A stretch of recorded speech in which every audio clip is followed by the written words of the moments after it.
بسم الله الحمد لله الصلاة والسلام على رسول الله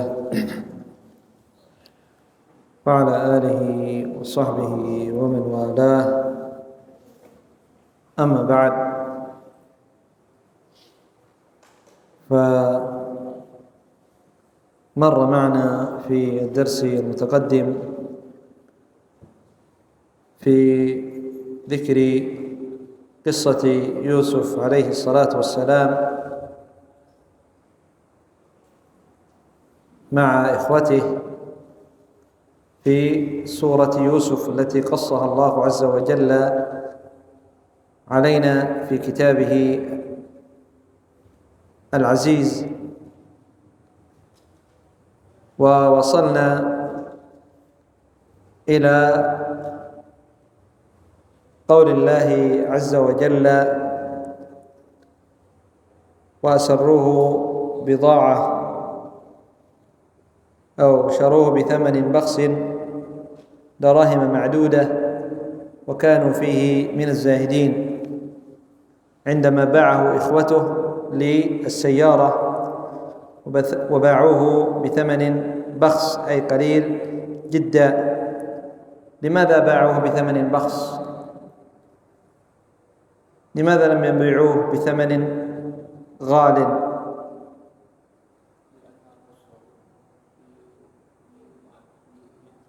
أحسنت، لأن قصدهم ليس أن يبيعوه، إنما قصدهم أن يبعدوه من أبيه وعن أبيه.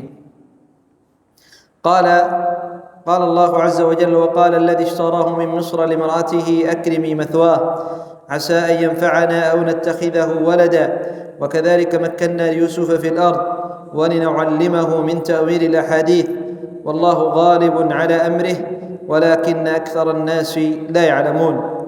قال: أي لما ذهب به السيارة إلى مصر وباعوه بها فاشتراه عزيز مصر، فلما اشتراه أعجب به ووصى عليه امرأته وقال: أكرمي مثواه عسى أن ينفعنا أو نتخذه ولدا، أي إما أن ينفعنا كنفع العبيد بأنواع الخدم، وإما أن يسرنا أن يشتريه. قال: وإما أن نستمتع فيه استمتاعنا بأولادنا، ولعل ذلك أنه لم يكن لهما ولد، أي لما اشتراه السيارة من إخوته وهم المسافرون القافلة ذهبوا به إلى مصر، وكان يعقوب عليه الصلاة والسلام في أرض الشام. فلما وصل السيارة إلى مصر، القافلة وصلت إلى مصر، باعوه، ويسر الله عز وجل ليوسف عليه الصلاة والسلام أن يشتريه عزيز مصر. هذه من أول البشارات ليوسف عليه الصلاة والسلام بالتمكين، فاشتراه عزيز مصر. ولما اشتراه أعجب بيوسف بجماله عليه الصلاة والسلام وما كان عليه من الأخلاق. فوصى امرأته، العزيز قال لامرأته: أكرمي مثواه، مثواه أي مرجعه ومنزله، أكرمي هذا الفتى وهذا الولد لأمرين: إما وسنستفيد منه أمرين، إما أن نجعله من العبيد، نستفيد بأنواع الخدم. وكأن العزيز رأى أن يوسف من أفضل ما كانوا معه، بأنه مستمع للكلام وأنه يقوم بما سيقوم بما كلف به. وإما أن نجعله ولد لنا ونستمتع به كاستمتاعنا بالولد. قال العلامة السعدي قال: ولعله لم يكن لهما ولد فقالوا نجعله مثل ولد لنا. فنستمتع فيه باستمتاعنا بأولادنا. قال: وكذلك مكنا ليوسف في الأرض، أي كما يسرنا أن يشتريه عزيز مصر ويكرمه هذا الإكرام، جعلنا هذا مقدمة لتمكينه في الأرض من هذا الطريق، ولنعلمه كما تقدم معنا. هذه مقدمة لتمكين يوسف عليه الصلاة والسلام.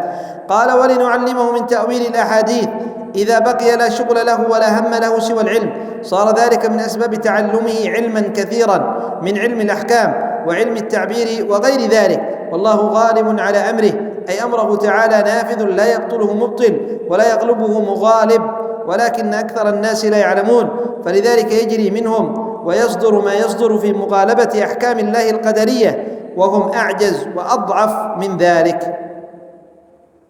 ولعل العزيز يعني جعل يوسف عليه الصلاة والسلام بالأمر الثاني، أنه مثل الولد، لأن هذا كما تقدم معنا من مقدمات تمكين يوسف عليه الصلاة والسلام. قال الله عز وجل: وكذلك مكنا ليوسف في الأرض، أنه في بيت من؟ عزيز مصر. هذا من التمكين، وقد جعله ابنا له، قد جعله بمثابة ابن له، وابن العزيز معروف يناله من العز مثل ما نال أبيه، يعني مثل ما نال أبيه. نعم. قال: ولنعلمه من تأويل، أي الآن فرغ يوسف عليه الصلاة والسلام، لا شغل له، لم يستعملوا كالخادم كالعبيد، بل جعلوه كالولد، فلا شغل له. هناك من يخدمه ويأتيه الأكل والشرب وهو جالس مرتاح، فلذلك لا شغل له، ففرغ له يعني كما يقال الجو، فكان ذلك. قال الله عز وجل: ولنعلمه من تأويل الأحاديث، ما له هم إلا العلم، فلذلك صار هذا السبب من أسباب تعلمه علما كثيرا من علم الأحكام وعلم تعبير الرؤيا. والله غالب على أمره، أي أمره تعالى نافذ. يوسف عليه الصلاة والسلام في الرؤيا التي رآها، ورؤيا الأنبياء حق، والله عز وجل أراد أن يكون يوسف عليه الصلاة والسلام نبي، والنبي تكون له العزة والرفعة والمكنة في الأرض. وإخوة يوسف ماذا أرادوا ليوسف؟ أن يبعدوه وأن يكون يعيش ذليلا، باعوه عبدا. فهنا مشيئة الله، وهنا إرادة إخوة يوسف، وليس هناك إرادة ولا مشيئة أمام مشيئة الله. إذا أراد الله شيئا قال له كن فيكون، وما تشاءون إلا أن يشاء الله، والله غالب على أمره. أراد أن يمكن يوسف، سوف يمكن يوسف عليه الصلاة والسلام، لكن بمقدمات، بابتلاء، كما سيأتي معنا من فوائد هذه القصة ومن العبر أن لا ينال العبد مكانه إلا بابتلاء والامتحان. قال: ولكن أكثر الناس لا يعلمون، أي لا يعلمون أن قدرة الله نافذة، والله غالب على أمره، وأن الله إذا أراد شيئا وإذا قضى أمرا لا رد لقضائه ولا معقب لحكمه، ولكن أكثر الناس لا يعلمون، إما يجهلون وإما يغفلون. يعلم لكن يغفل بسبب يعني وسوسة الشيطان له وتزيين الشيطان له مخالفة أمر الله.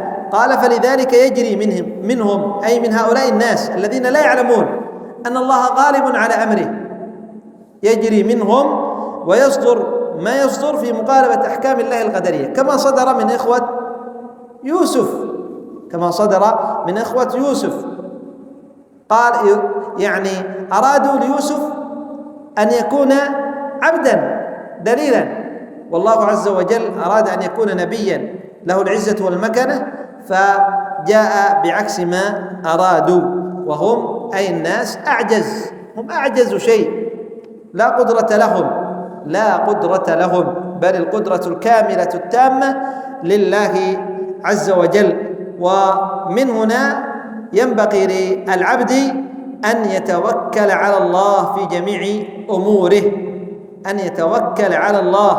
جميع أموره، وألا يضعفه يعني قول القائلين وكلام المخبرين والمبطلين، لا، بل إذا يعني أراد شيئا وأراد أن يعمل شيئا هو حق والله عز وجل أمر به، فلا يبالي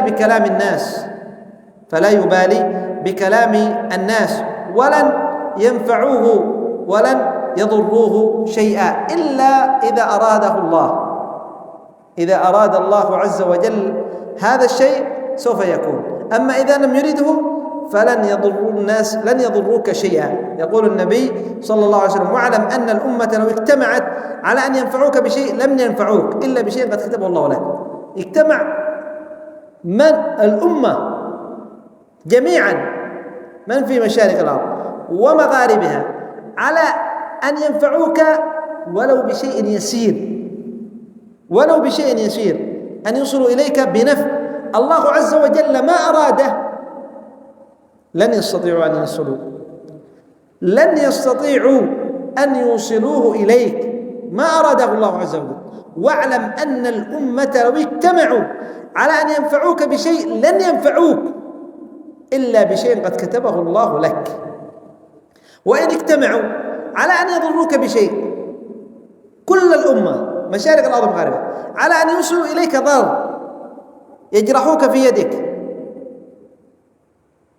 أو في رجلك أو أي ضرر يوصلوه لك في أهلك، في مالك، في ولدك، والله عز وجل ما أراد ذلك، والله لن يستطيعوا، لأن النبي صلى الله عليه وسلم قال: واعلم أن الأمة لو اجتمعوا على أن يضروك بشيء لن يضروك بشيء إلا بشيء قد كتبه الله عليك. فمن هنا يقوى إيمان العبد وتوكله على الله عز وجل، إذا علم أنه لن يحصل شيء إلا بمشيئة الله، والله عز وجل لا يقدر شيء إلا لمصلحة ومنفعة للعبد، فالله أرحم بالعبد من نفسه. إذا سلمنا يعني أمورنا لله عز وجل فلن يحصل لنا إلا الخير، وإن حصل لنا فيما نظنه نحن وفيما نراه بأعيننا القاصرة وبظننا القاصر أنه شر، لكن الله عز وجل له الحكمة البالغة، لعله خير ما تدري. نعم، فإذا أصاب العبد سوءا فينبغي له أن يلهج بهذه الكلمة: لعله خير. أي شيء يصيبك قل لعله خير. وما أحسن قصة ذكرت في هذا الباب عن ملك ووزير، فكان هذا الوزير كلما حصل شيء يقول لعله خير.